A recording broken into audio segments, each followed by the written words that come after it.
Afternoon, ladies and gentlemen. My name is Jack Kennedy and I'm the editor of the Irish Farmers Journal, and I'm delighted to be your moderator for the grand final this afternoon. Indeed, you are very welcome to the grand final of the Great Agri-Food Debate 2024. Students of food and agriculture from third level colleges across Ireland and the UK competed over the last few weeks in our virtual debates, and again this morning in the semi-finals to lead us to where we are right now. The 9th Annual Great Agri-Food Debate. The initiative is a joint initiative between Dawn Meats and McDonald's, who are proud to be supporting the next generation of business leaders and influencers of the future. Let me introduce the topic. People believe social media influencers more than scientific fact about red meat consumption. Okay, let me introduce the teams. The two teams taking part in this year's grand final debate are CAFRE and the local team SETU. Proposing the motion are the team from CAFRE. Opposing the motion are the team from SETU. The stance taken by the teams are the positions they have been assigned by random draw and do not necessarily reflect their point of view. The Twitter handle or X handle is #GreatAgriFoodDebate. We have to advise that this will be broadcast at 5 p.m. via the Dawn Meats YouTube channel, and that the end result must remain confidential until after 5 p.m. Okay. That's some of the housekeeping. My next piece is to introduce the judges. I'm going to say their name and their position, and they're going to introduce themselves. And we'll start with Niall Brown, the CEO of the Dawn Meats Group.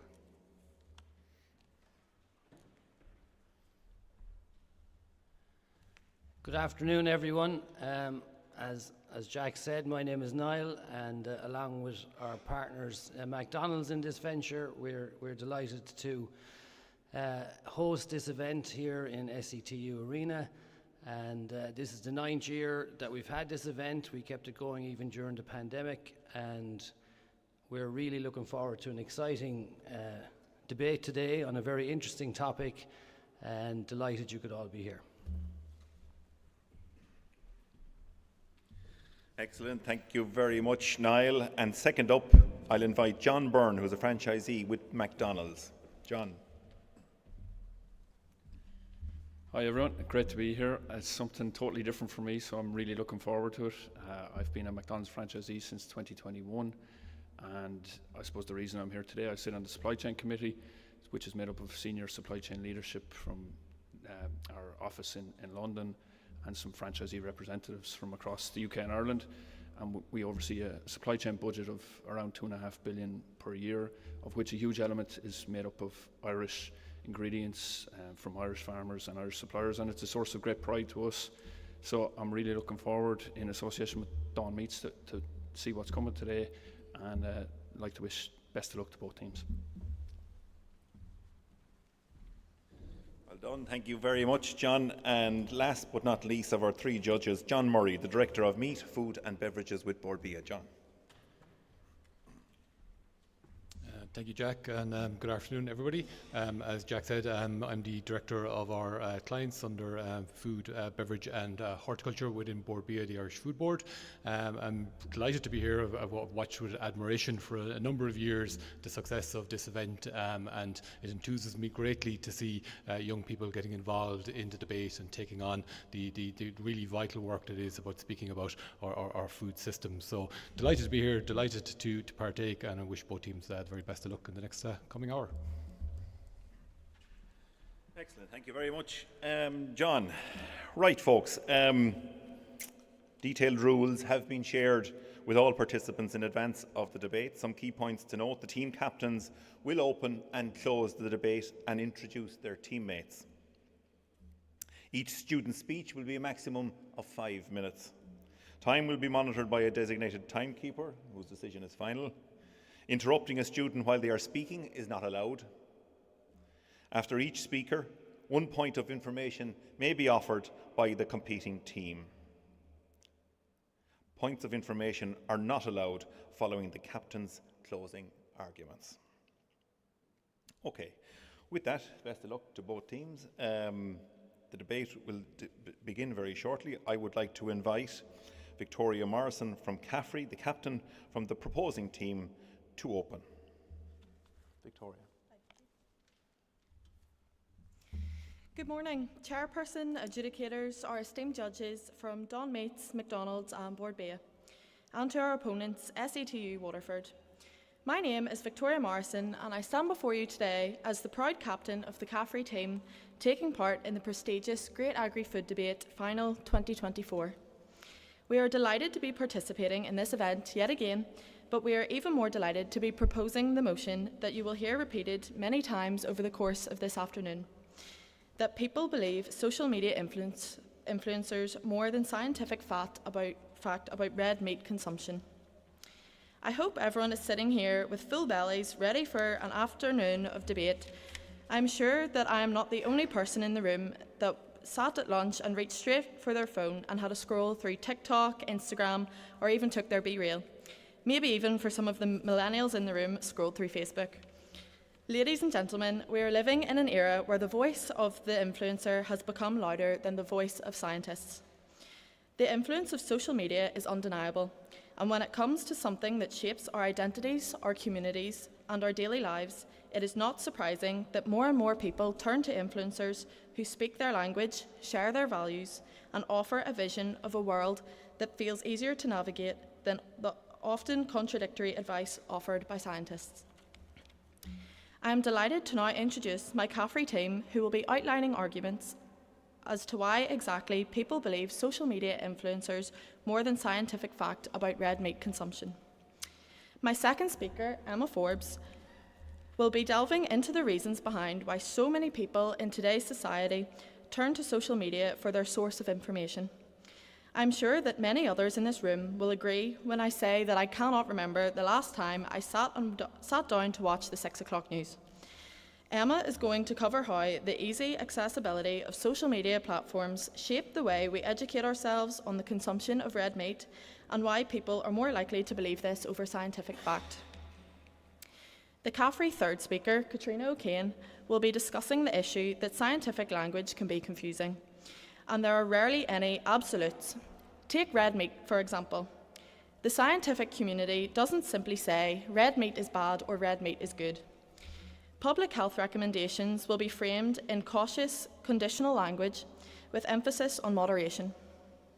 Now, compare this to the instant and straightforward messaging on social media, where they're presented in a way that encourages followers to trust the influencer's personal experience over scientific fact. Finally, Anna Jackson, Caffrey's fourth team speaker, is here today to reinforce our team's belief that social media and scientific fact can be used together to provide accurate information about red meat consumption.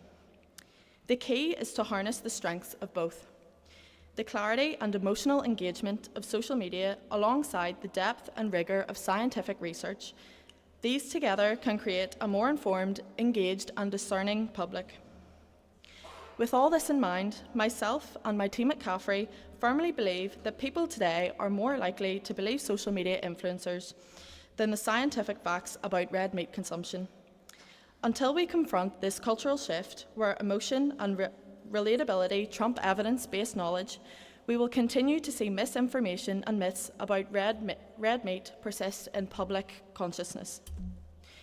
While the opposition of SETU might argue that scientific facts can stand on their own, free from the influence of social media, let's be real for a second.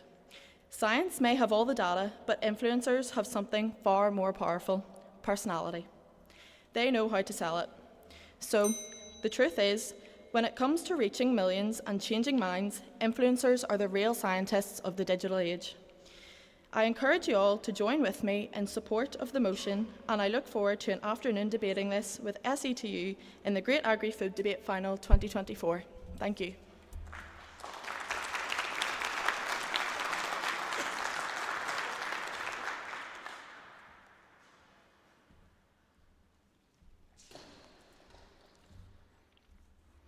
Thank you very much, Victoria.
Okay, judges.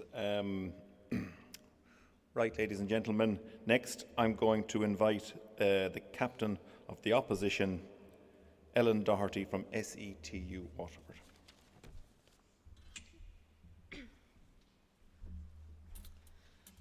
Good afternoon, chairperson, adjudicators and members of the proposition.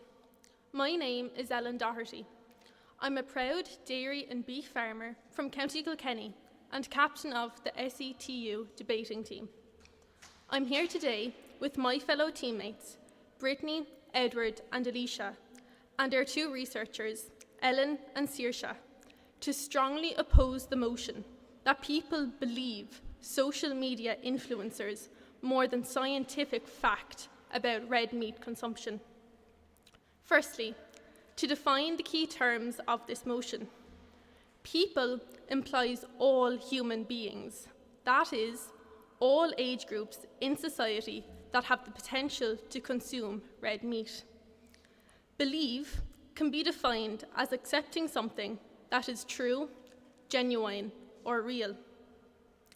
Social media is interactive technologies such as websites and apps that enable users to communicate and to create and share ideas and content.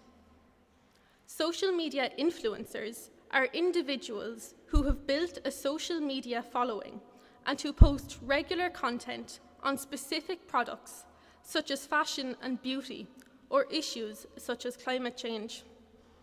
Scientific fact is an undeniably true statement that has been proven through rigorous scientific testing and observations. Red meat is defined as the skeletal muscle that is derived from farmed mammals such as beef, pork, mutton, and lamb meat. Consumption means to use, buy, or eat something, in this case, red meat. So therefore, to redefine the motion today, the SETU team strongly oppose the view that all age groups in society accept social media influencers' statements about the buying, usage, and eating of red meat as true, genuine, and real, greater than undeniably true statements that have been proven through scientific testing and observations. All of the members of the SETU team consume red meat. We also represent the generation that use social media. People might assume that it's our generation most at risk of believing social media influencers, but we are best equipped to see through the jargon and misinformation that they share. Our own beliefs about red meat don't come from the social media accounts that we follow.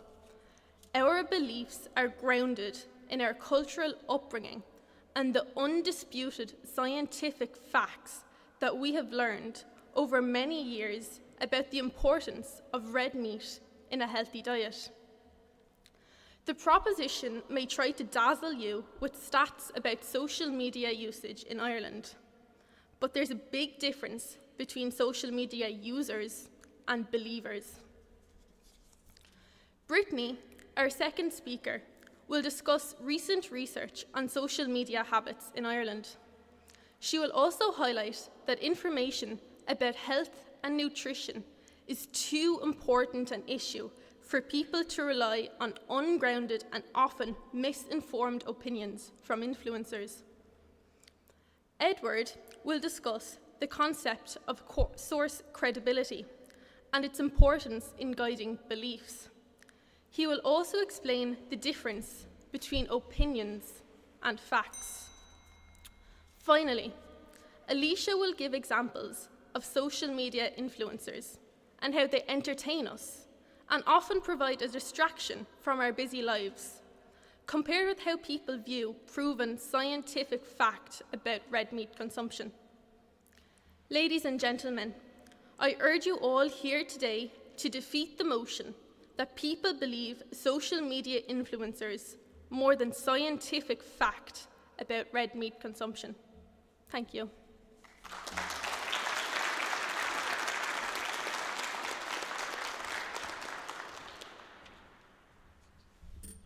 Excellent. Thank you very much, Brittany.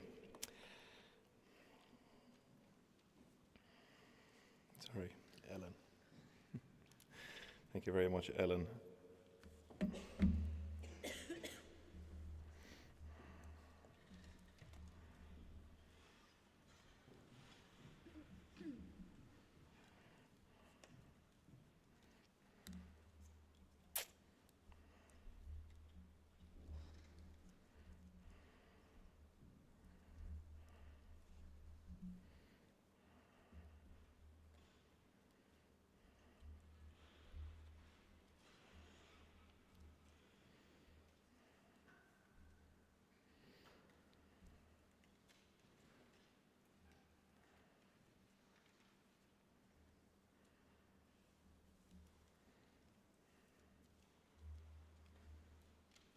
Good.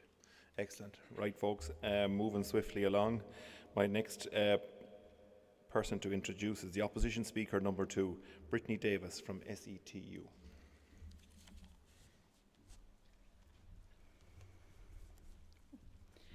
Chairperson, adjudicators, members of the proposition, my name is Brittany, and I am here today to formally oppose the motion that people believe social media influencers more than scientific fact about red meat consumption. I would like to start by asking all of you to really consider what the word believe actually means. Our Captain Ellen has defined the word believe as to accept something as true, genuine, or real. Would you believe your GP's account or your GP's concern over the results of a blood test you took? Would you believe the dentist if you were told the painful tooth that has been bugging you for days needed a root canal? Or how about the Board Bia quality mark that is proudly displayed on our red meat products in the supermarket? You betcha. You're gonna believe the above because we trust our doctor, we trust our dentist, and we trust Board Bia. And why is that? It's because all the information that they have given us is based on objective, reasoned, and well-researched scientific facts. So, what, if anything, then, does a social media influencer have to do with our beliefs? Let me tell you, absolutely nothing. Social media influencers have opinions, which we can pretty much take or leave. Social media influencers quite often don't even believe their own opinions, as too often these opinions are just simply bought and paid for. New research that was carried out by Amórach for Advertising Standards Authority of Ireland reveals that just 1 in 10 Irish people trust social media influencers, while over 62% believe that influencers post too much sponsored content. The researching's findings mirror similar findings in a report carried out by Competition and Consumer Protection Commission, which stated that over half of those surveyed remain bothered by the lack of transparency in influencer marketing and not being able to distinguish content from advertising. In other words, the people who follow social media just don't believe that what is being posted by social media influencers is either accurate or authentic. Only yesterday, UNESCO released a report stating that 6 out of 10 social media influencers said they had not verified the accuracy of their information before sharing it with their audiences, and that in general, these influencers do not use official sources for their content. Nearly half of them said they were unaware of regulations covering their work in the country where they operate. We can all agree that we love a good doom scroll. But let me ask you, do we really think an influencer who receives money to show positivity for an idea or for their product is really someone you put on the list of factual individuals to make life decisions from? Beliefs are part of our core being and are extremely difficult to shake off and disregard when it comes to making important decisions in our lives. Beliefs are based on trust that has been built up over many years and has been informed by cultural upbringing and experience to date. There is a deep need inside of all of us for the truth. And let's be honest, when it comes to food, including red meat, we all want to know where it comes from and what is in it. The only thing that will put our minds at ease are scientific facts, like the board be a quality mark. So, we really believe in an influencer that is hawking their next big idea that they're trying to sell us on?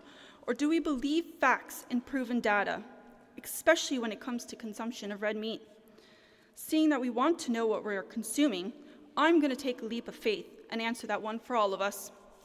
It's not the next new Kim Kardashian. It's facts and data for the win. And I would like to leave you with 3 words of wisdom from the band Journey. Don't stop believing. That is in facts and data. Thank you for your time.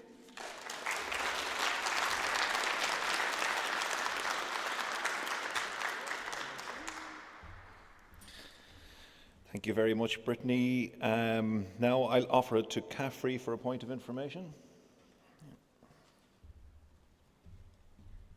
Has the opposition considered that the Advertising Standards Authority in Ireland exists to regulate the information that we see on social media to ensure that consumers are not being misled?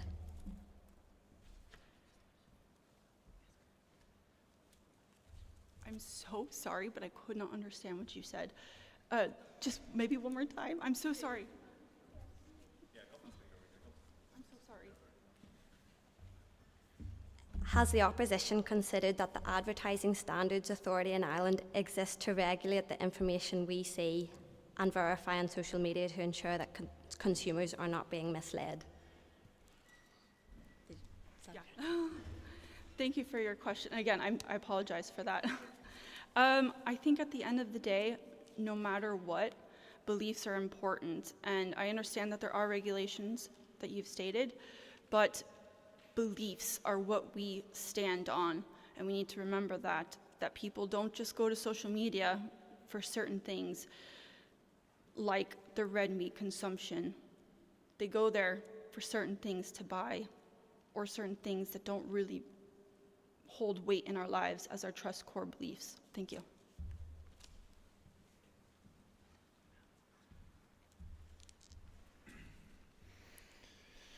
Excellent. Thank you very much, Brittany.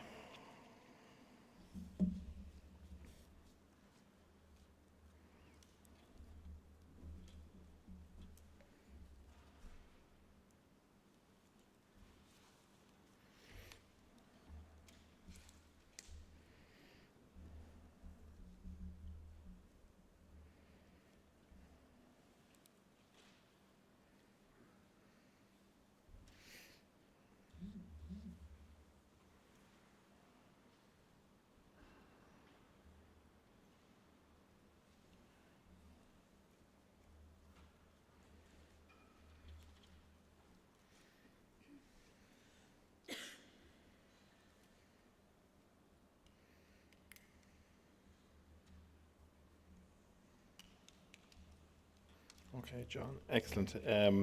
Right, folks, we'll move along. It's now my opportunity to introduce speaker number 2 for the proposition, Emma Forbes from Caffrey. Good afternoon, Chairperson, adjudicators, our esteemed judges, and to the members of our opposition from SETU Waterford. My name is Emma Forbes, and to reiterate what our team captain Victoria has initially laid out for us, on behalf of the Caffrey team, I would like to strongly second our proposition to the motion. People believe social media influencers more than scientific fact about red meat consumption.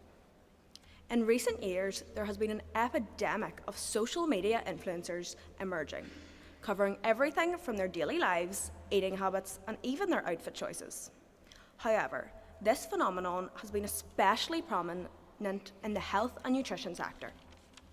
Now, in case the older generation in the room need an explanation, social media influencers are individuals who have gained notable followings on platforms such as Instagram, TikTok, or Facebook. Their perceived relatable content and authenticity is often what lures us into a sense of friendship and trust in these people. After all, us young people are always told we believe everything we see. For example, a local Irish influencer, Sean Casey, began making short videos on TikTok in 2020. He focused on volume eating and protein and meat intake. He has since grew his following to nearly 3 million. His relatable nature, alongside regular gym and physique updates, leads us to believe that what works for him will work for us. After all, nutrition is not one size fits all. However, we always want to try everything we see. Why, you may ask, do we believe everything we see on social media? As SETU's team captain has stated, there is no arguing that scientific fact has been rigorously tested, and we, the Caffrey team, recognise this. However, to put it simply, sometimes fact is just mundane. However, the quick, accessible, and visually appealing content on social media leads us young people into a perception of credibility. The likes, the shares, and everything. It seems real, it seems true. The attention span of the average human being is a mere 8.25 seconds. So our grannies really weren't lying when they said with the attention span of a goldfish. Mindless scrolling through Instagram Reels and TikTok videos provides continuous stimuli. Notifications, likes, and constant content creates a regular cycle of instant gratification, allowing us to only absorb the current trends, the current fad diet. A Statista report based earlier this year stated Instagram, Facebook, and YouTube combined have over 7 million new monthly users combined, and this is in the UK alone. And even on a personal level, I know I would be ashamed if anyone in this room were to check my weekly screen time report. It's the first thing we do in the morning, the last thing we do at night. And even if Jack isn't looking, we take a peek in the back of our lectures. Although SETU have stated social media won't affect our opinions, at the end of the day, it's in the name. Influencers influence, even if we don't want to believe it. So why is social media so believable as a source of information? As well as the influencers that we are discussing today, social media is used by so many organisations and businesses as a way to keep their followers in the loop. McDonald's posted to their 5.3 million Instagram following just 2 days ago, the McRib's back, whilst Dawn Meats have been busy promoting this very agri-food debate that we are participating in today. Social media offers it all as a way to keep up to date with friends, but also the news and views of the world. I know I don't have much time to tune into the BBC News. Social media offers us information in a quick and digestible format. I can see a photo, watch a video, or like a post in a matter of mere seconds, and you'll barely know I had my phone out. It is this quick accessibility that fits in with our busy lifestyles, and we're always on the move, meaning we can get caught up with the world in the time it takes us to unlock our phones. We have shown today that social media is the way forward in portraying information in the format the modern day general public want to receive it. Our grannies may not like it, but the youth are pushing forward this. Therefore, we should be taking advantage of this to help promote the narrative on red meat consumption. not berating the public for using social media in this modern world. SETU has said influencers aren't regulated, but in the background, agencies like the ASAI regulate ads, information and other data on social media. Thank you.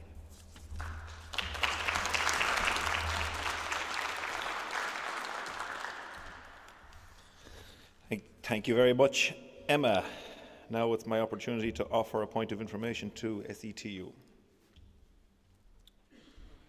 Emma, do you not think it's a very bold statement to say we believe everything we see? Because I definitely don't, and I'm sure that many educated people in the audience don't believe everything they see either.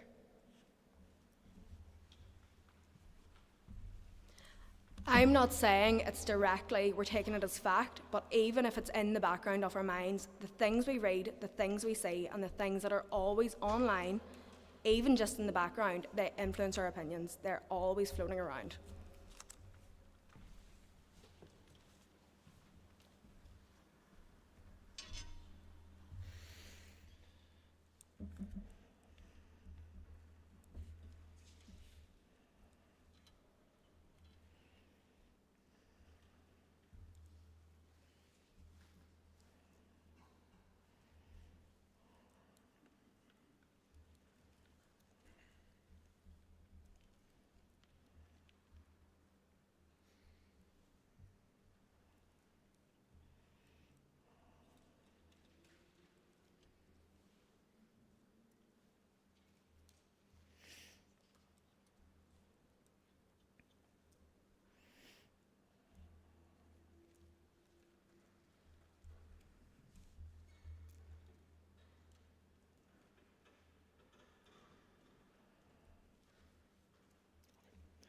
Excellent. Moving along, my next task is to introduce speaker number 3 for the opposition, Edward Hatton from SETU Waterford. Edward.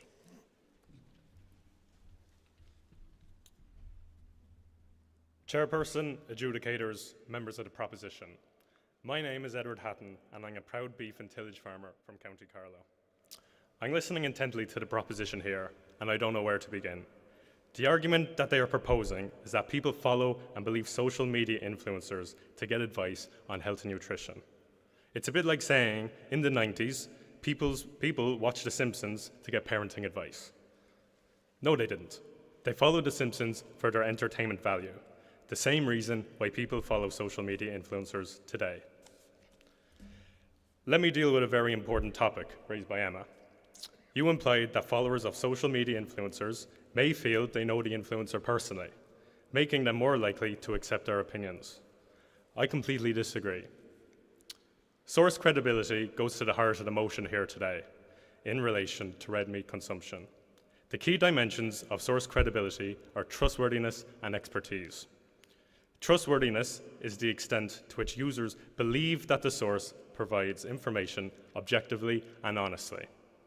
Expertise refers to the belief that the source holds understanding, skills, and knowledge required to produce accurate information. Ultimately, what we are being asked here today is whether social media influencers have more expertise and more trustworthy than scientific fact. What Victoria hasn't told you is that being a social media influencer is a job. They are paid by big companies to try and push their product, and depending on their follower count, they will receive more money per post. However, there is no transparency in this sector. We simply do not know what is behind a post or video. Listen here to me, Victoria. While influencers marketing may have worked for a time for brands, what is now most certainly the case is people are beginning to disregard social media and see influencers as unrealistic in a world of their own and in no way experts about health or indeed red meat consumption. The consumer knows and believes scientific fact. There are systems in place to uphold transparency within the sector, such as peer reviews and non-biased approach to research. We cannot say the same for social media influencers. What Emma did not tell you is that social media influencers can often completely change their mind on a topic. This isn't because it's what they think or believe. It's because they are following the money trail. This is their job, to try and influence their audience onto the new product.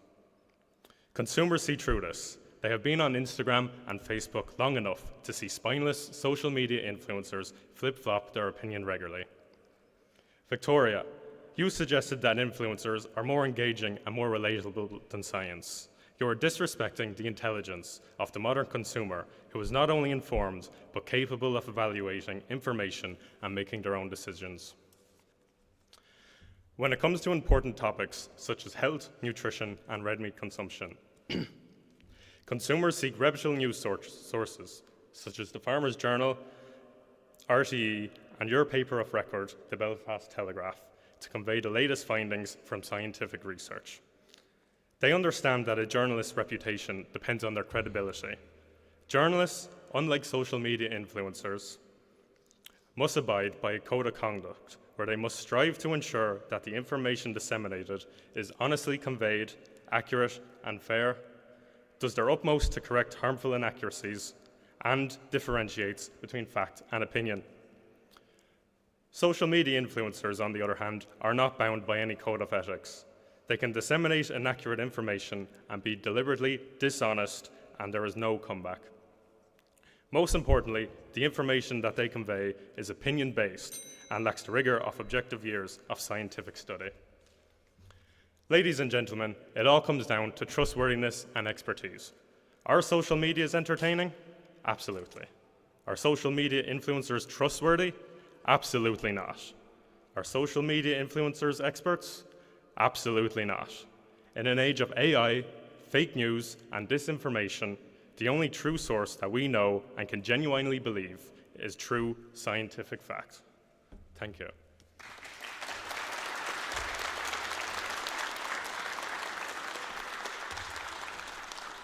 Well done. Thank you very much, Edward. Now to offer Caffrey a point of information.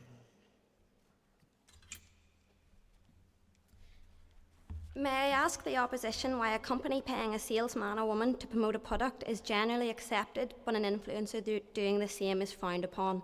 Why should anyone work for free? Sorry, can you repeat that again?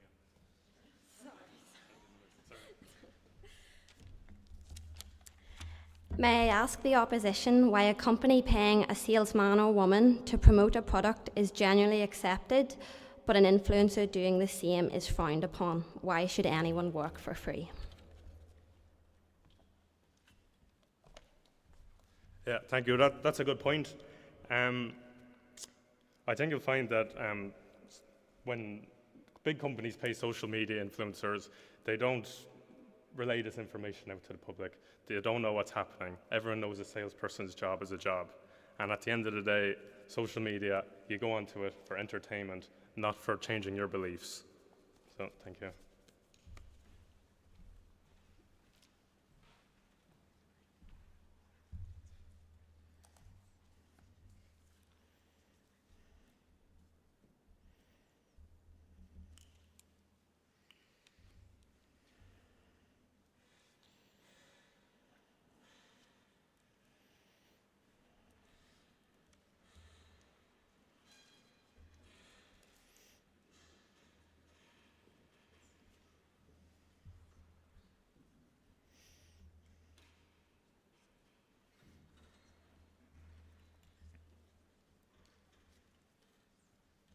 Okay, excellent.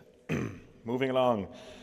Next, let me introduce Speaker 3 for the proposition, Katrina O'Kane from Caffrey.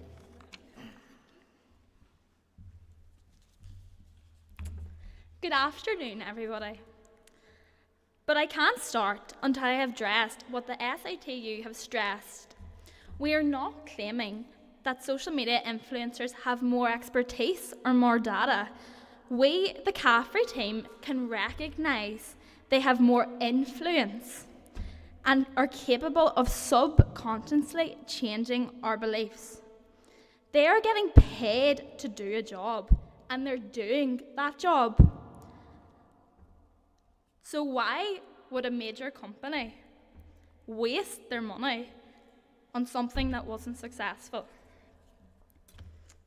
If we consider the communication barriers to the dissemination of scientific information, is it any wonder people tend to believe social media influencers?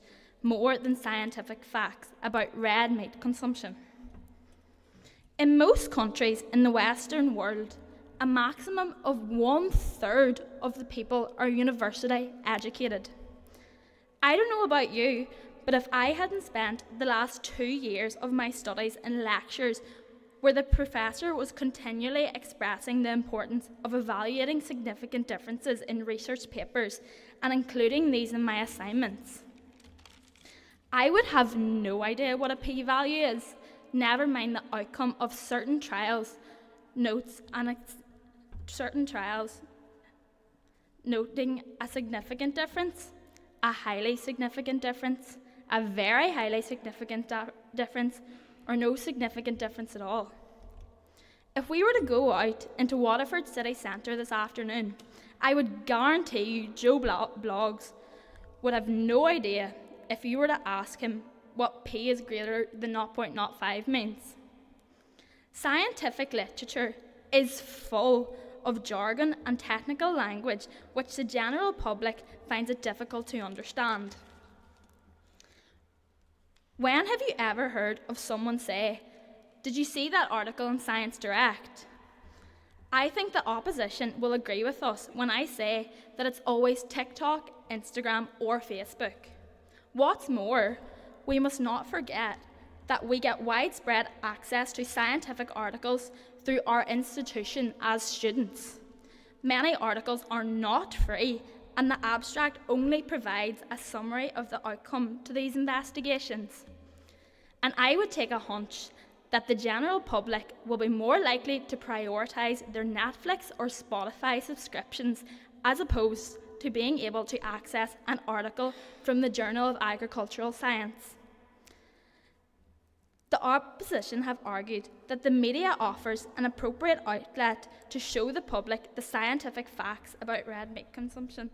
However, a report by Oxford University's Reuters Institute says that only 48% of people globally are very or extremely interested in the news. This highlights the technology overload our society is facing and how people are switching off the TV in favour of what's on their phone. I believe the influencers have the edge here with ready access to the global 5.2 billion social media users. Visual platforms like Instagram and TikTok thrive off engaging and aesthetically pleasing content.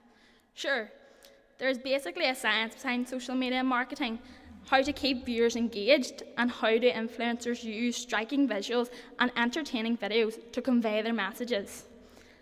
If I go back to my earlier point about scientific papers, I'd say the opposition would agree with us that people would find a brightly coloured image or chart explaining the environmental impacts effectively more attractive than error bars on a bar chart. Social media, as my colleague Anna will further outline, can be used here to our advantage, promoting the facts about red meat consumption and not creating a host of myths through animal rights advocates and environmentalists. Controversy and celebrity endorsement that have a role in keeping users engaged. Social media has given scientists, including experts and farmers, an effective platform to explain the facts and educate our society about agriculture and red meat consumption. After all, I'm sure most of us in this room have heard of Caleb Cooper from Sheep Game. In conclusion, chairperson, adjudicators, and renowned judges, thank you.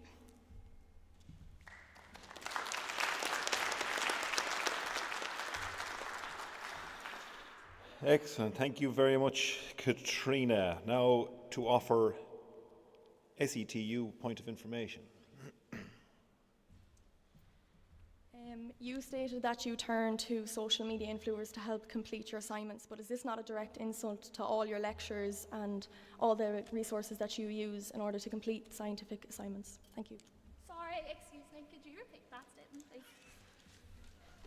please? You say you turn to social media influencers in able to complete your assignments, but is this not a direct insult to your lecturers who spend years in college studying to be scientific experts in order to give out these assignments?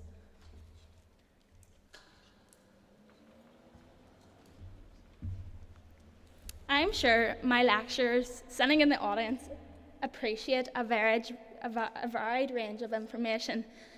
And as you know, for example, McDonald's use social media, and I'm sure what they're suggesting, and other sources such as doctors on TikTok, or maybe they're not, they are educated and we trust their values, as this lady suggested earlier on. Thank you.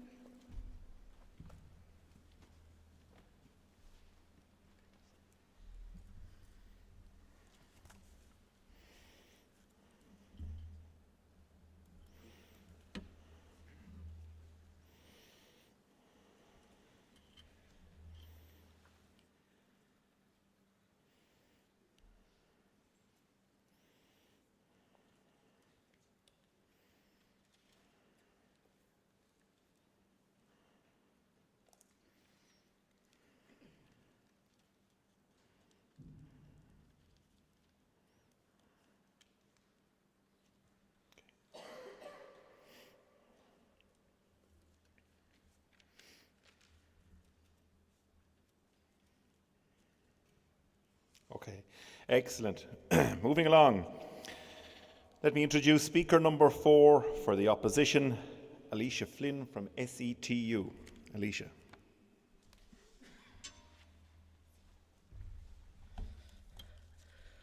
Good afternoon, adjudicators, members of the proposition and audience.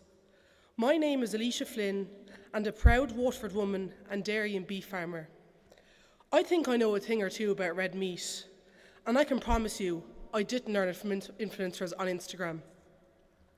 I'm here today to rebut the argument that people trust social media influencers more than scientific fact when it comes to red meat consumption. And to be honest, I'm absolutely disgusted by what I've heard from Katrina. They'd have you believe that influencers whose job is to sell everything from dye pills to skincare are more trustworthy than organisations like Board BIA, the World Health Organization, or decades of impartial science. What's next? Kim Kardashian promoting suckler cow management while Jake Paul gives advice on multi-species swords? Now, I want you to imagine this. A farmer in Waterford has a cow that needs vaccinating. Do you think they're going to scroll through Instagram for advice? Is he or she DMing the farmer_bio for help? Of course not. They're calling their vet or his or her Chagas advisor. Real experts with real qualifications. And that brings me to another point, transparency. Influencers are masters of pretending to be authentic while hiding the fact that they're being paid for every single word that they say. The ASAI found that many people can't tell the difference between genuine posts and ads. Influencers might claim they're keeping it real, but let's be honest, they're about as real as fake tan on a rainy day in Tramore. Emma also seems to think that Gen Z blindly follows influencers, but even that doesn't hold up. The Irish Times recently reported that Gen Z is one of the savviest groups when it comes to fact-checking. Sure, they enjoy watching influencers, but when it comes to health, they're doing their homework and background checks. They're reading up on science, not just scrolling through Ronaldo's latest endorsements. Speaking of Ronaldo, let's not forget, he's the most followed person on social media with over 500 million followers. Impressive, sure. But does that make him qualified to speak about the nutritional benefits of red meat? Absolutely not. He's a legend on the pitch. But when it comes to science, he's as out of his depth as I'd be at a penalty shootout in the World Cup final. The reality is this. Influencers are often unqualified and unreliable. They're known as citizen journalists for a reason. They're not experts, they're entertainers. They're here to make money, not to educate the public. Scientists, on the other hand, spend years, sometimes decades, studying their fields to give us accurate, unbiased information. And seeing as I expect the proposition to bring it up, now let's talk about trends. Over the years, we've seen influencers push diets like keto, the South Beach diet, or even the Special K diet. But despite all the noise, Ireland's red meat consumption has stayed consistent. Why? Because people still want red meat, as they believe it is a nutritious, tasty and sustainable product. They don't believe Instagram fads. And if you're still not convinced, think about this. When the horse meat scandal hit Ireland, it was rigorous scientific testing that restored the trust in the food chain, not an influencer saying, "Don't worry lads, this burger is delish." If influencers were so powerful, why haven't they replaced Board Bia? Why hasn't Kim Kardashian shut down the Department of Agriculture with a single selfie? It's because people trust science, not spin. In conclusion, Victoria and team, your argument falls apart under scrutiny. Social media influencers might entertain us, but when it comes to health, nutrition and sustainability, they can't hold a candle to Meat Industry Ireland, Board Bia or the decades of science behind their recommendations. If you still disagree, sure, maybe I'll just quit my agriculture and science degree, start an Instagram account and promote silage as the next big superfood. But sure, until then, I'm going to stick to the facts. Thank you.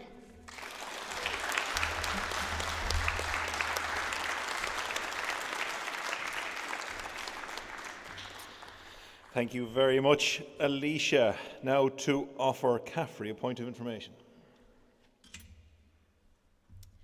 You mentioned you grew up on a farm. How do people without this royalty, perhaps who I go to uni with in Belfast, learn about agriculture, which is often painted in a very negative light online? Well, sure, a bit like us all, we've all turned and we've watched Caleb Cooper and all these things, but we do that after coming home from our 9-to-5s, and people do that. It was put all over social media to watch this. Oh, this is great, lads. It was something that someone went home to watch. It wasn't something, oh, I'm going to go now and I'm going to take notes while watching Netflix or seeing as it was on Amazon Prime. They were doing that for something to wind themselves down in the night time, not to learn.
Okay, excellent. Moving along. Let me introduce Speaker 4 for the proposition, Anna Jackson from Caffrey.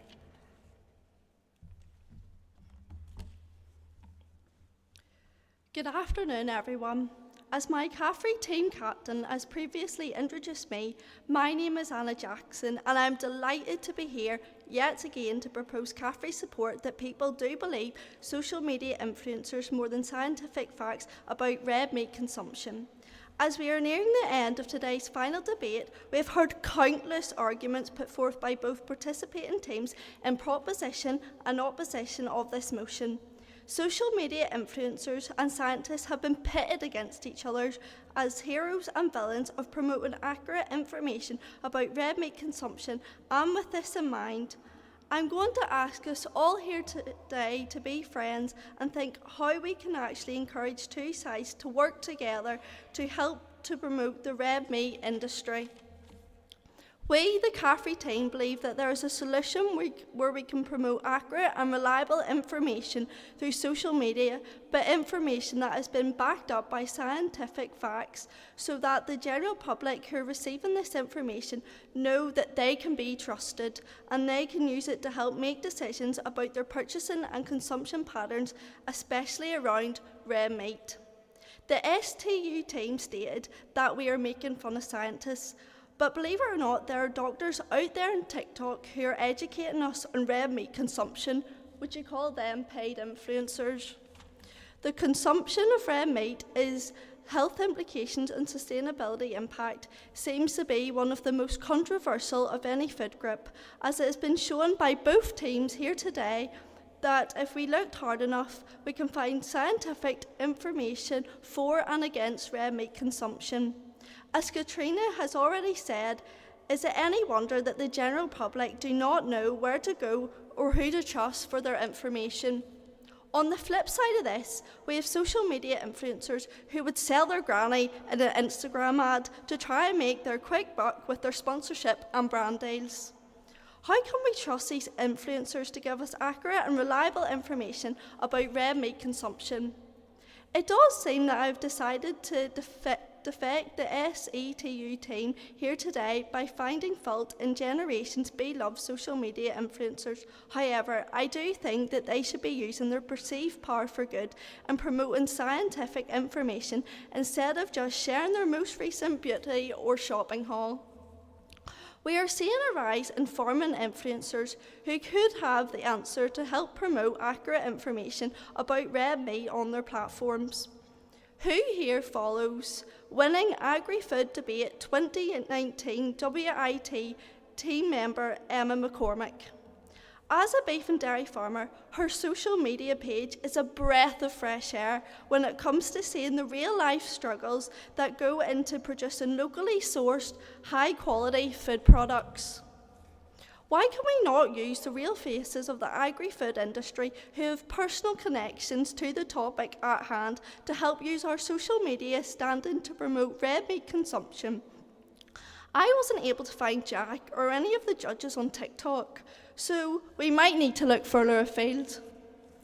It is so important that social media is actually promoting information based on scientific facts. The information is there, but people do not want to have to look for it or try and understand it unless it's presented to them in a quick, inconvenient format, such as social media posts. As for most things in life, money talks, and if creating a brand partnership between red meat companies and social media influencers is what is necessary to help promote red meat consumption, so be it. All companies have marketing budgets, and social media is eating into these more and more as a quick method of promotion. Instead of saying that social media is detrimental for red meat consumption, let's flip to the narrative on the head and start to use it hand in hand with scientific information so that we can get the correct information out and about red meat to a worldwide audience. Thank you.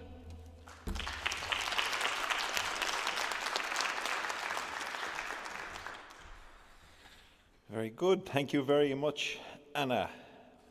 Opportunity now for a point of information for SETU. Edward.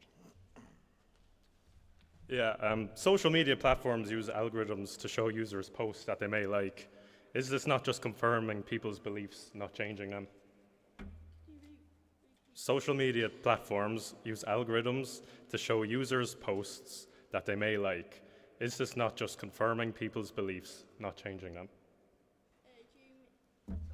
Do you mean using key performance indicators? No, using algorithms. Can you repeat one more time? Social media platforms use algorithms to show users posts that they may like. Is this not just confirming people's beliefs, not changing them? I think we can cover that in our closing speech. Thank you.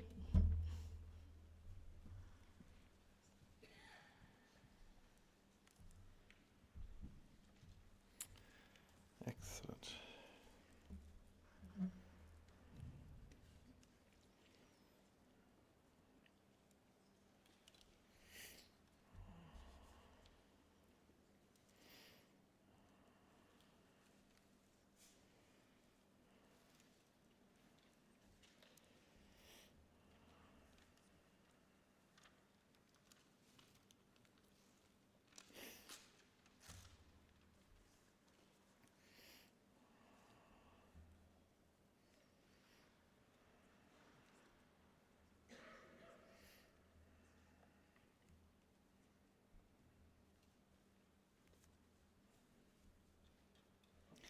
Excellent. Right, ladies and gentlemen, we've come to the closing arguments. I'm first going to introduce Ellen Doherty from SETU to give the closing argument for the opposition. Ellen. Chairperson, adjudicators, members of the proposition, ladies and gentlemen, I am delighted to have the opportunity to address you all once again for the final time following this afternoon's interesting and highly entertaining final of the Great Agri-Food Debate between our two universities. The motion before us today was very clear. It stated that people believe social media influencers more than scientific fact about red meat consumption. We are confident that you are in agreement with the SETU team that this most certainly is not the case. As stated earlier, the word believe is crucial to this motion today, but I also think influencers is too. Believe implies that consumers of all ages and backgrounds accept social media influencers as genuine, real, and true. Emma mentioned how social media influencers influence opinions, but not beliefs. Social media influencers entertain us, and in some cases, we might even enjoy their commentary. But to suggest that people believe what they are saying, in particular in relation to red meat consumption, is as outrageous as some of the commentary itself. I'm not sure about CAFRE, but unlike what you, Katrina, suggested, in SETU, we certainly can't cite sources from social media in our work. We have told you that even millennials and Gen Z are turning away from these influencers because they know they are paid for their opinions and can flip-flop on these opinions. And we must also remember there's a difference between just social media and social media influencers. CAFRE, you keep referencing social media, you seem to forget about the influencers. We cited research from the Advertising Standards Authority of Ireland that stated only 1 in 10 people trust influencers in Ireland. And what's more, over 62% of us are completely fed up with influencers and their constant stream of sponsored content. The Advertising Standards Authority that you mentioned earlier mustn't be doing a good job. Edward explained about source credibility and how the key dimensions of this are trustworthiness and expertise. He explained how scientific fact is formulated by experts who have engaged in many years of research and whose findings are peer-reviewed. In other words, you can trust science. In comparison, social media influencers are paid by companies to push products onto impressionable individuals in return for monetary benefits, which brings into question the accuracy of their information and their authenticity. Brittany told us about the worrying findings of a UNESCO report earlier this week, which stated that 6 out of 10 social media influencers said they had not verified the accuracy of their information before sharing it with their audiences.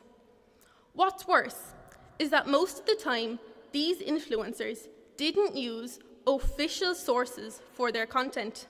No wonder people don't believe social media influencers, as they can say what they want, and often do, without even checking their sources.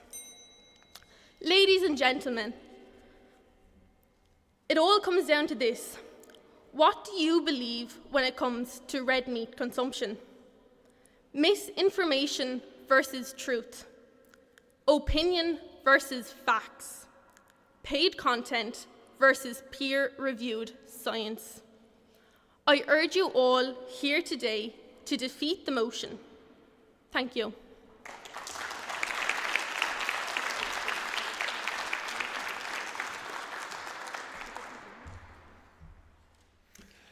Well done, Ellen.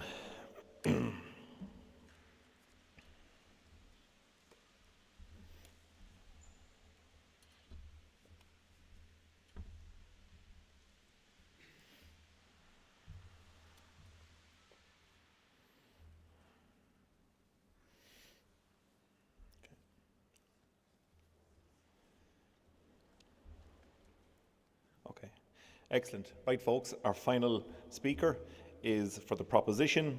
The closing captain remarks, Victoria Morrison from Caffrey. Victoria. Chairperson, adjudicators, judges and the members of the opposition from STEU. For the final time today, can I remind you of the Caffrey team's proposal of the motion that people believe social media influences more than scientific fact about red meat consumption.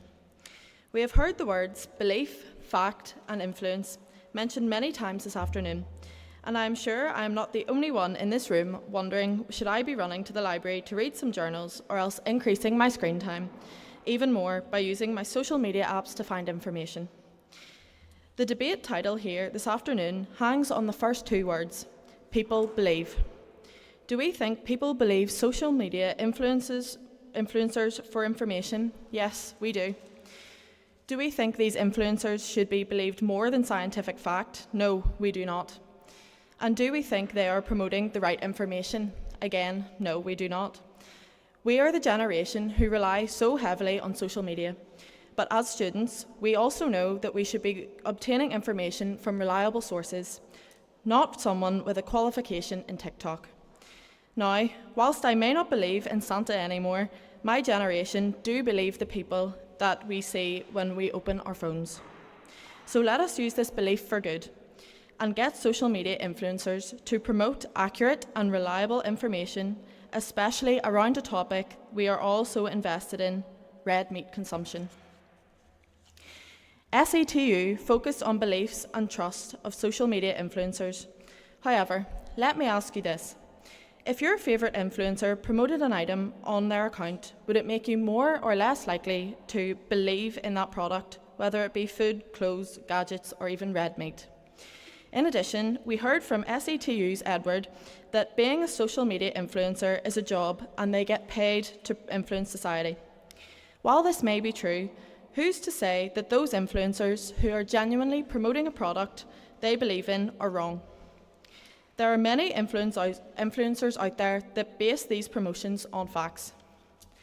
I'm insulted that the SETU team seem to believe that we have disregarded scientific fact.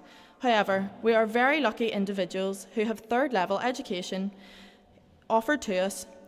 Is it not more beneficial for people to see medical information from professionals with online platforms than see none at all? Let's use the reach and appeal of social media to help promote information about red meat. It might be a bit of a stretch to expect to get Kim Kardashian into the welly boots, but there are plenty of local, well-respected influencers, especially those connected to agriculture, health and nutrition. So who could be used to get this point across? Let's combine the opposing words of silly social media influencers and serious scientists to help spread accurate and reliable information about the huge health and sustainability benefits of red meat consumption. As the final speaker today, I am delighted to conclude the final debate between Caffrey and SETU by thanking the chair, judges, and our feisty opposition and my Caffrey team, and yet again showing our proposal of the motion that people believe social media influences more than scientific fact about red meat consumption. Thank you.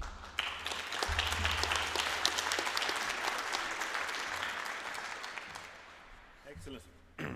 Thank you very much, Victoria. Right, folks, that's all our speakers for today. We're going to give the judges a couple of minutes to complete their scores before we'll move to the questions and answers. So we'll ask everyone to stay in their seats, if it's okay, for a couple of minutes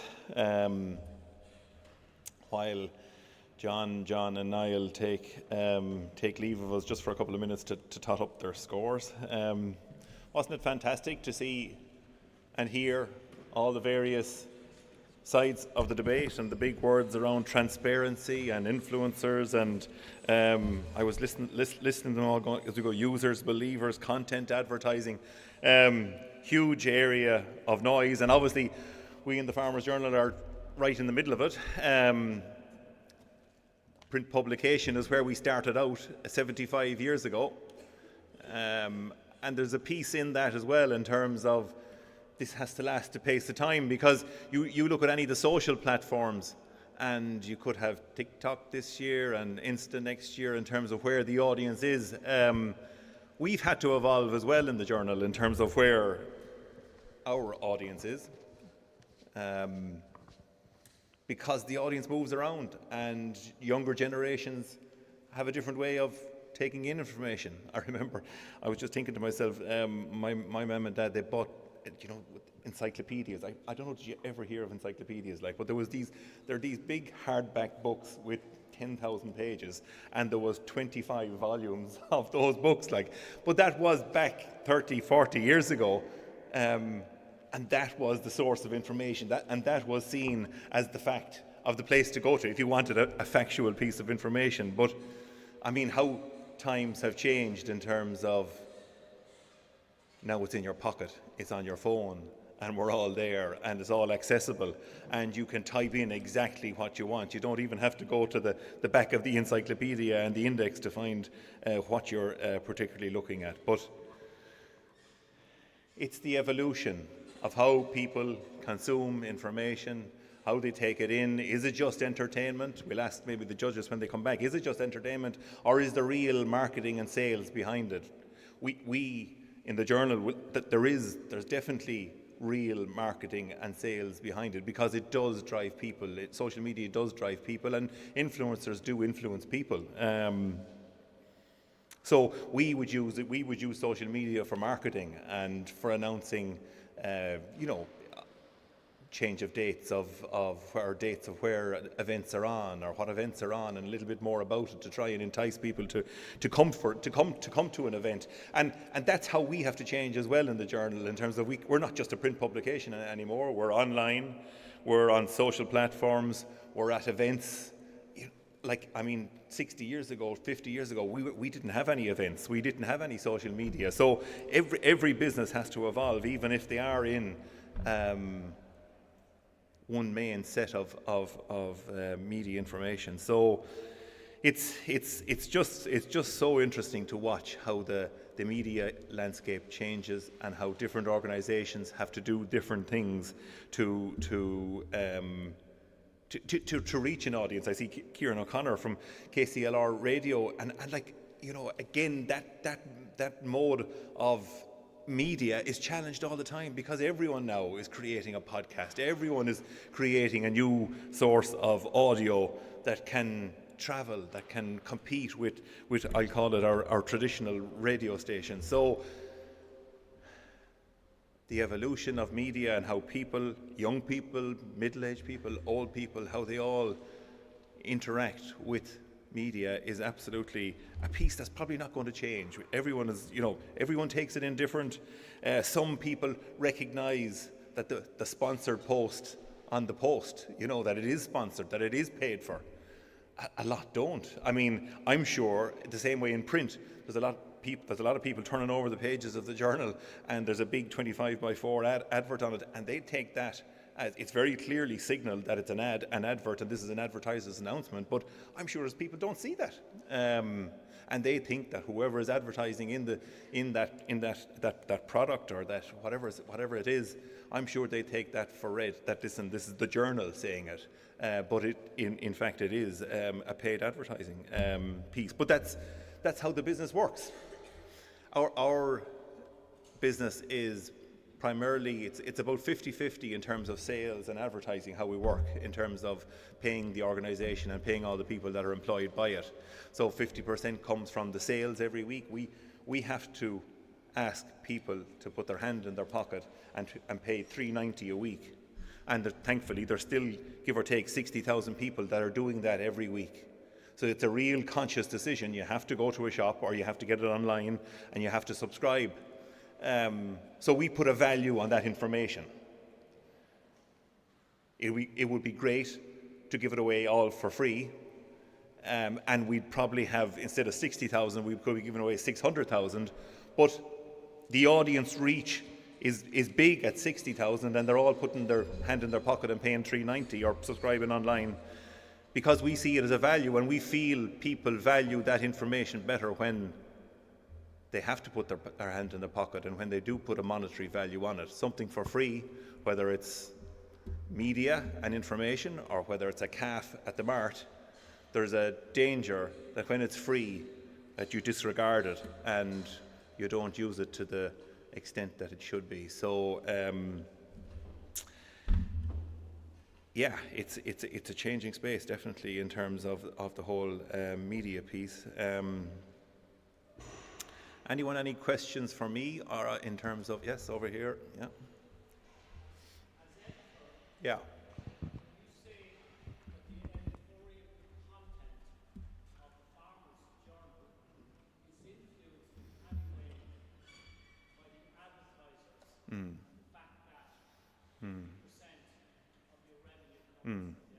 Yeah.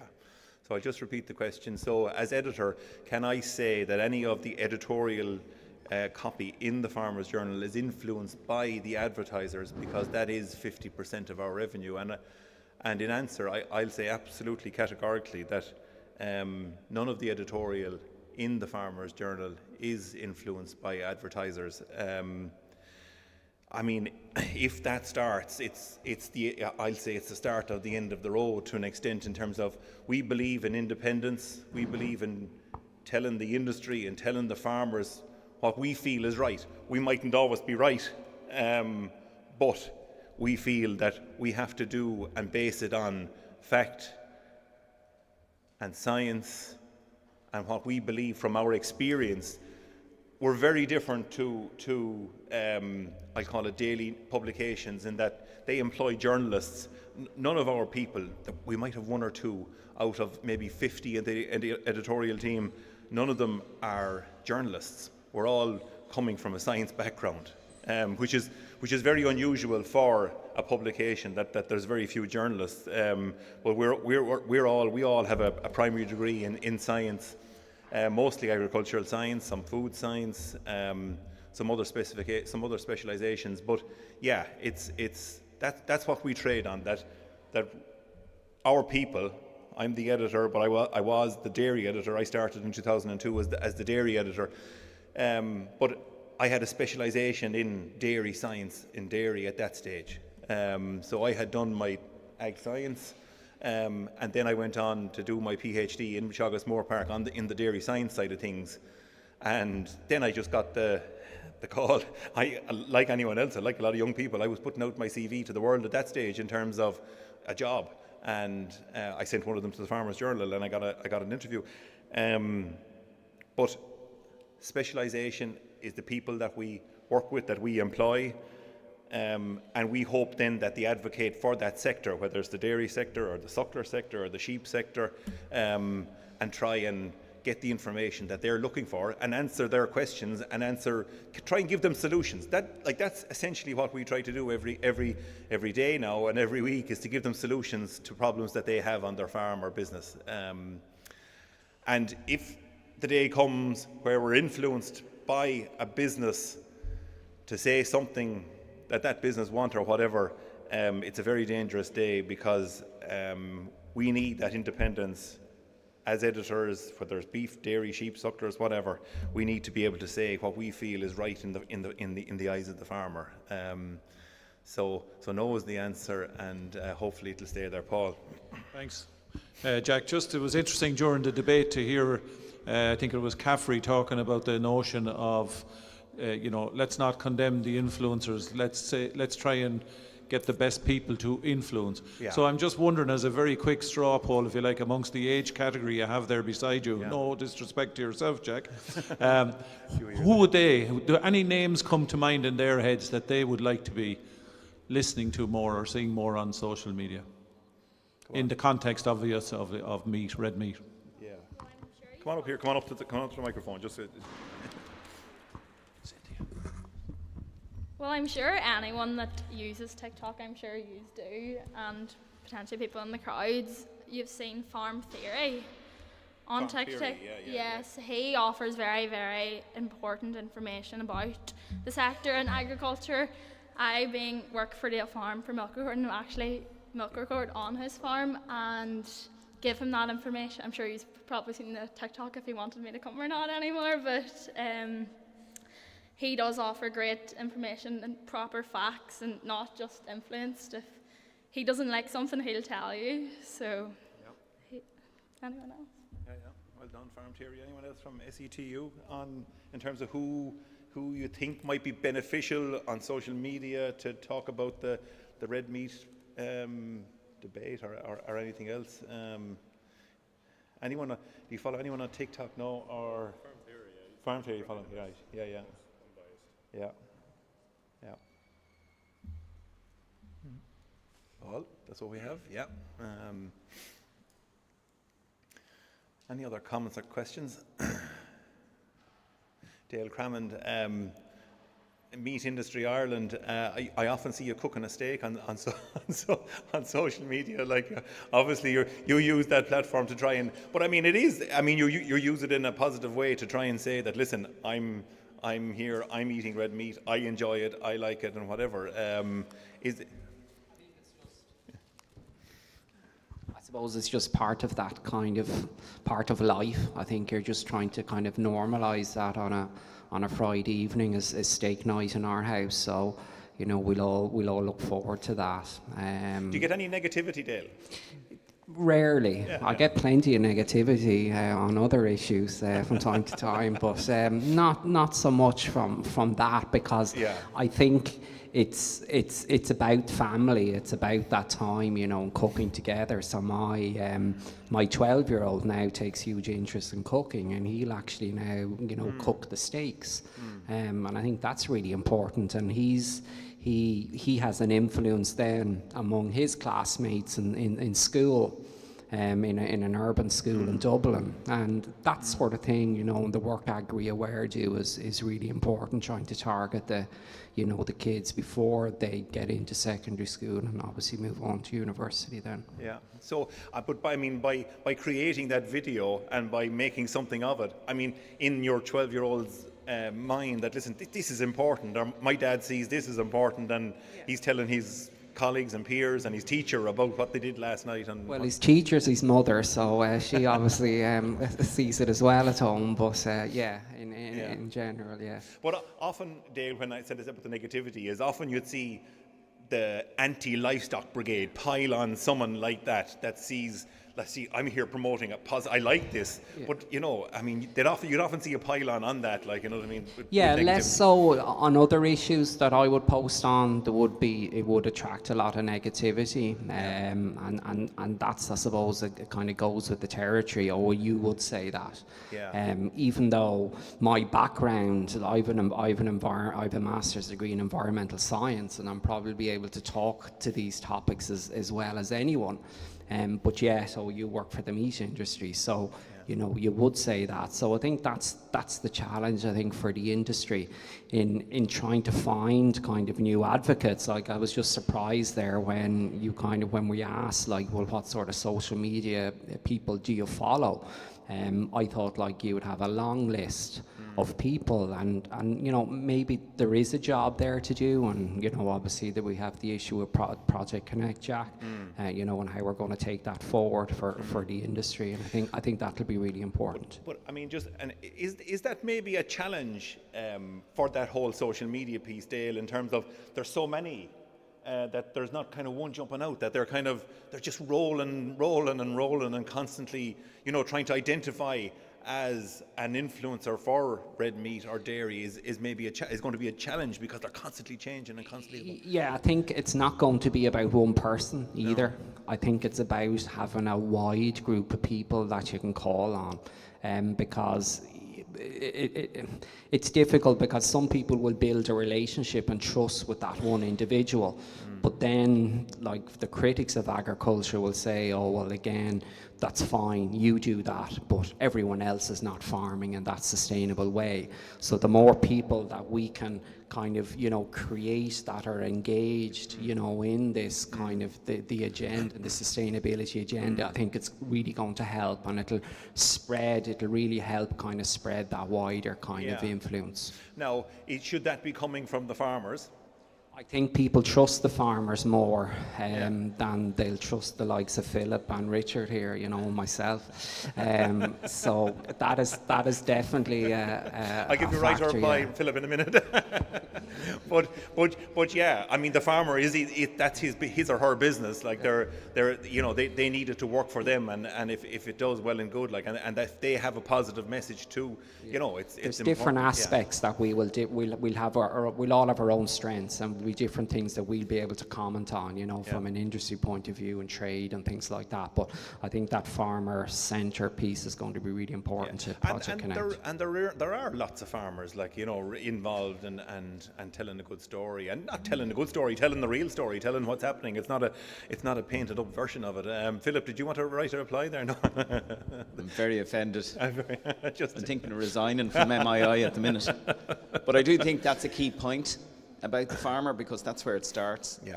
And, you know, whether it's Dawn Meats or other people in the industry, when we have customers over, we obviously bring them to the processing facilities, but we also bring them to the farmers that are producing the goods.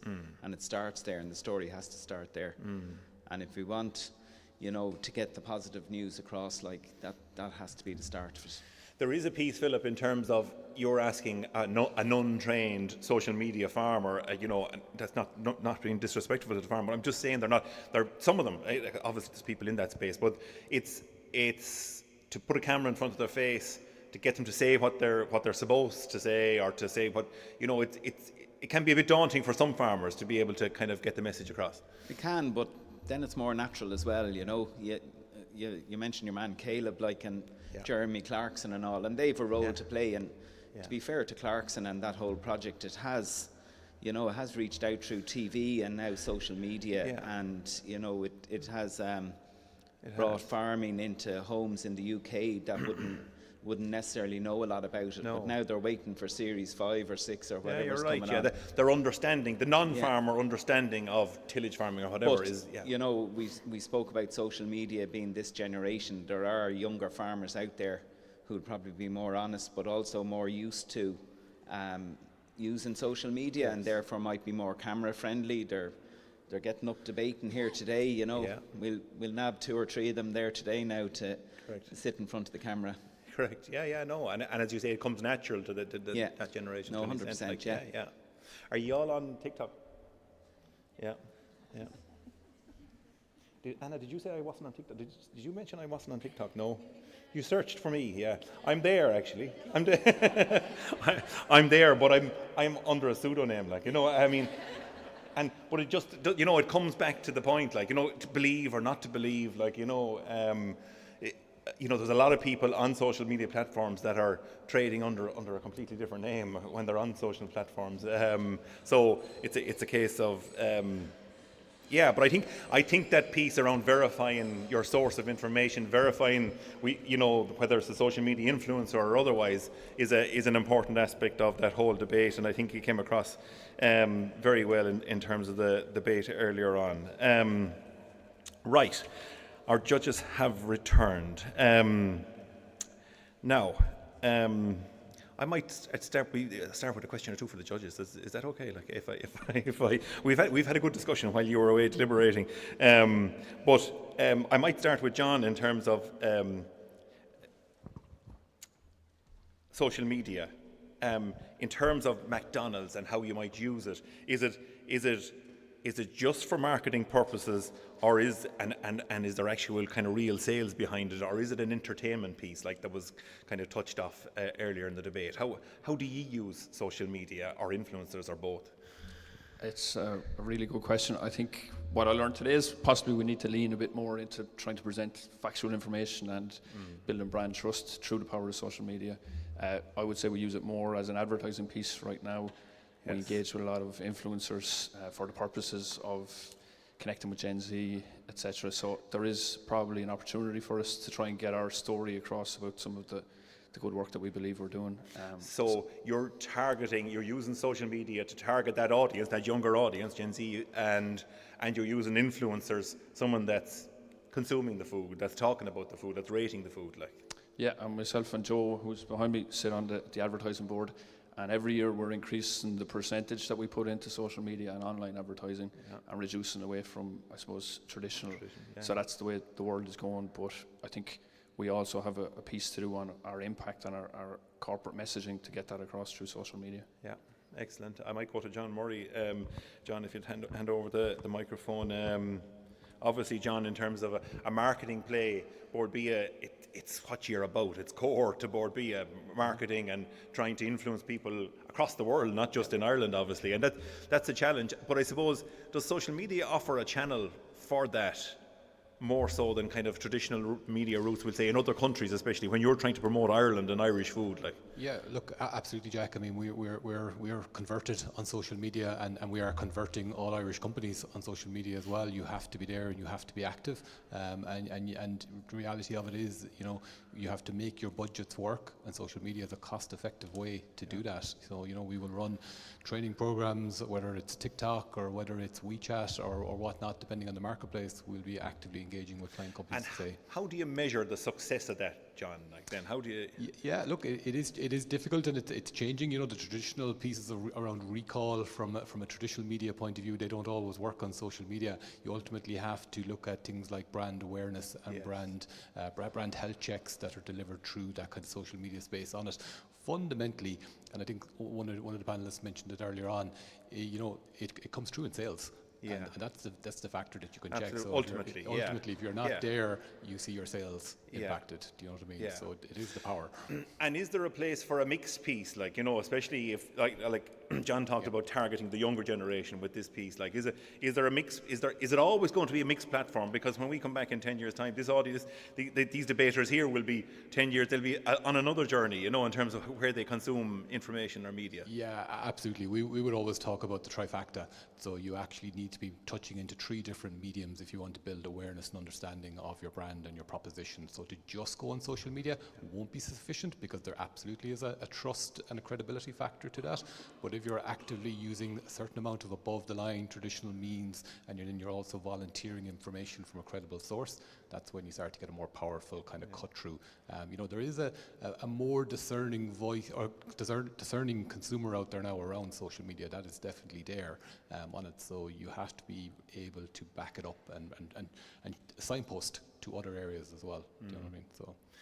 Niall, if I was to ask you a question in terms of Dawn Meats and how you use social media, I talked to Philip and Dale just while you're deliberating, but you know, Dale was using it to cook a steak to show the positives of meat and a family time, we'll say, cooking meat and enjoying it and you know, a great source of protein and expelling the virtues of it. I mean, Dawn Meats, I'll say, is it challenged in terms of the processing piece, and you know, how do Dawn Meats use it so that, you know, so that it's positive, so that it kind of looks nice? Because I mean, given the nature of the business, it you know, it might not look good on social media.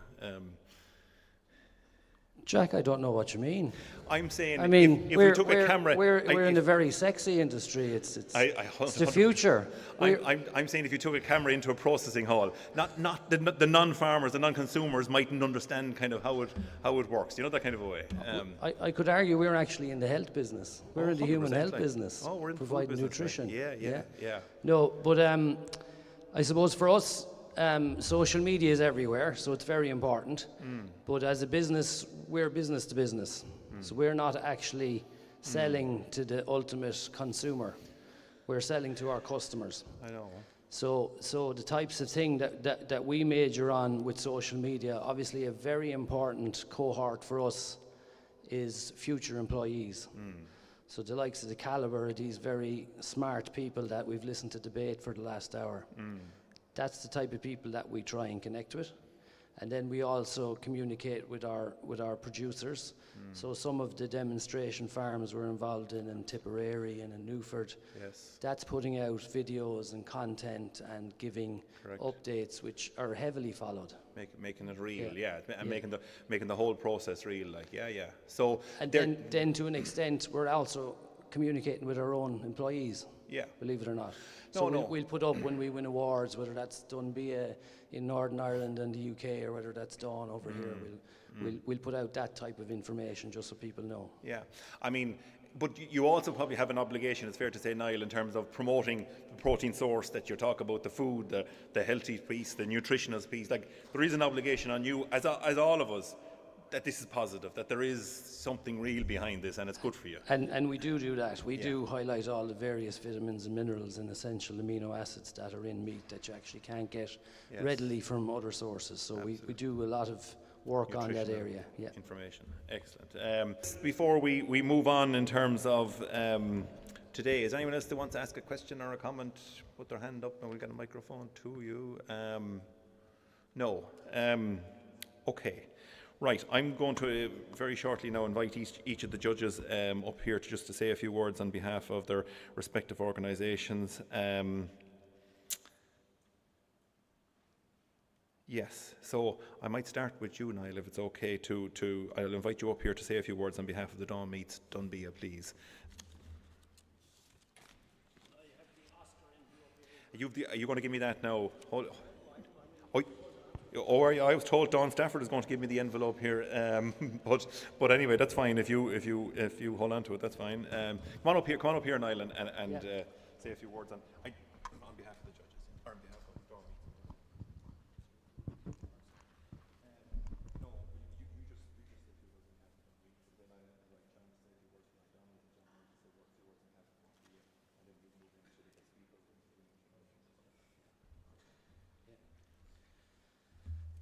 So, Jack is just after telling me what I'm going to do there now. So, I was about to do something completely different. So I'm glad we just had that little chat there. It was very useful. So, we're not going to announce the winners just now. We're going to all the judges are going to have a few words, and then we're going to go back to the winner and the best speaker. So, all I can say is that this was a very tightly contested contest, as I'm sure you'll recognise from the audience, and I must say that the calibre of both teams today was excellent, and we were very impressed. They were very, very well prepared, as were the other teams that we got to witness earlier in the day and in the virtual trial. So this competition is going from strength to strength, and we're very proud to be associated with it, and we're delighted with the enthusiasm of the teams, and that we hope that in the future maybe some of these people will be working for Dawn Meats or for McDonald's. Don't worry about Bord Bia, there's loads of people in Bord Bia. And just well done to everybody. I think it was excellent.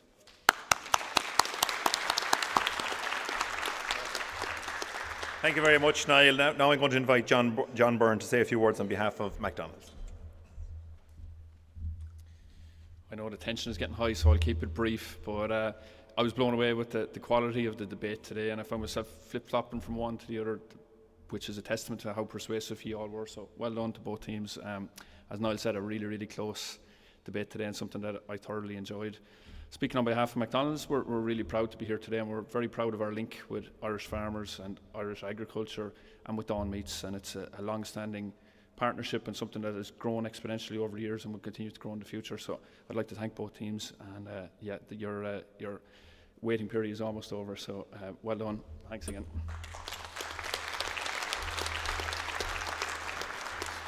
Well done. Thanks, John. I'll be calling on you for the Best Speaker Award in just a minute. That's the first award we're going to announce. John Murray, I'm going to invite you to say a few words on behalf of Bord Bia.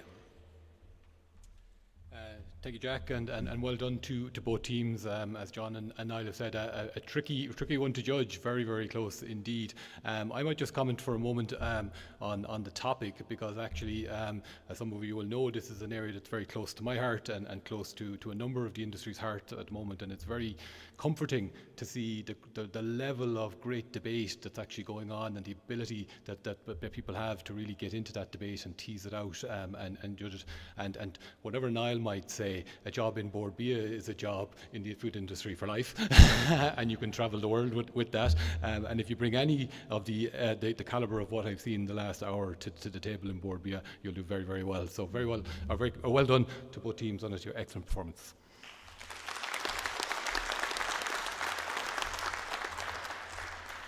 Excellent.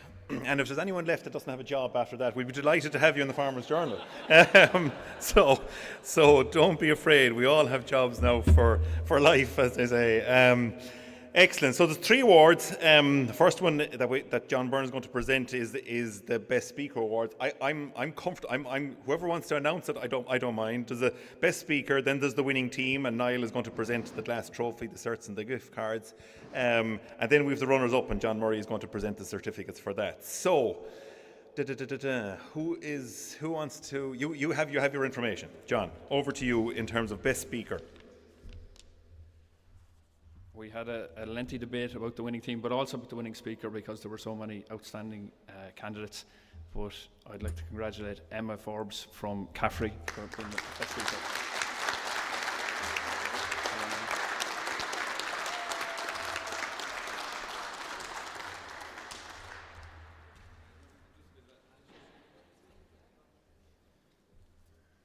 Excellent. Emma Forbes, she was speaker number 2 on the Caffrey team, just presented as Best Speaker by John Burns from McDonald's.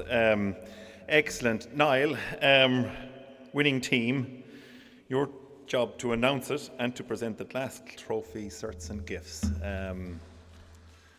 You better come up here and you better do it. Exactly, yeah.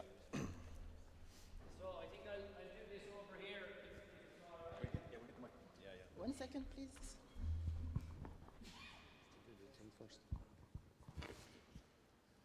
So as I said, and the other judges said, well, I suppose first of all, we're glad that everybody now has a job. That's very important. So that's great. And obviously, it was very, very tight, and not all the judges had scored it exactly the same way. But the result has been verified by our independent judges, and may I congratulate SETU and winning.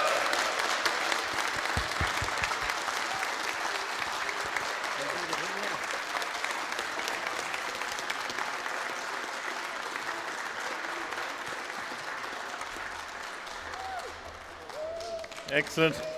Well done, SETU.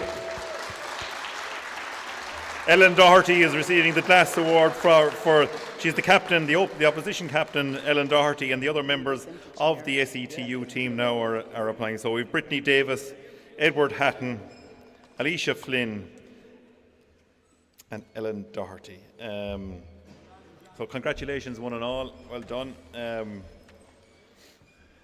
We'll just get the group photo and you're all right. You have enough people there. You're good. Yeah.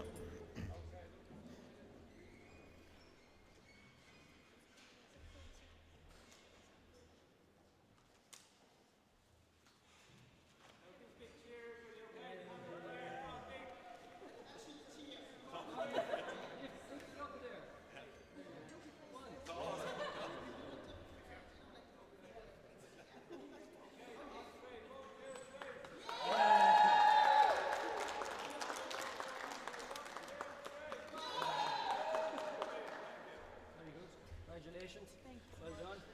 Well done. Congratulations. Thank you. Thank you. Excellent. So now the Caffrey team are just offering their congratulations to the winning team.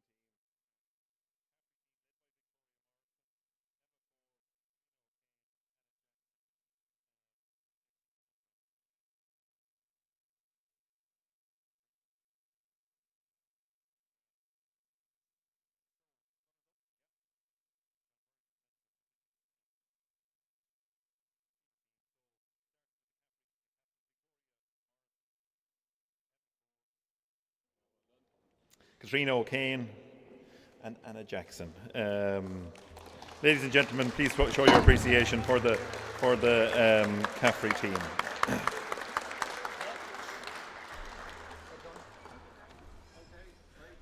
Excellent. We'll just get another photo of the team of the group.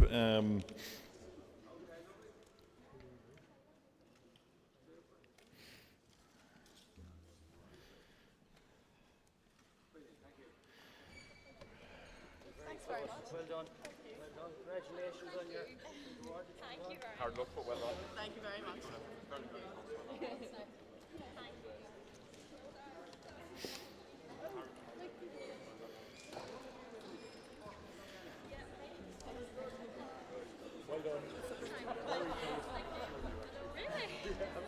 So final comments, everyone, remind everyone that the result is to remain confidential until after 5 p.m. please. So there's another 45 minutes before you can go to the world in terms of who the winners were. And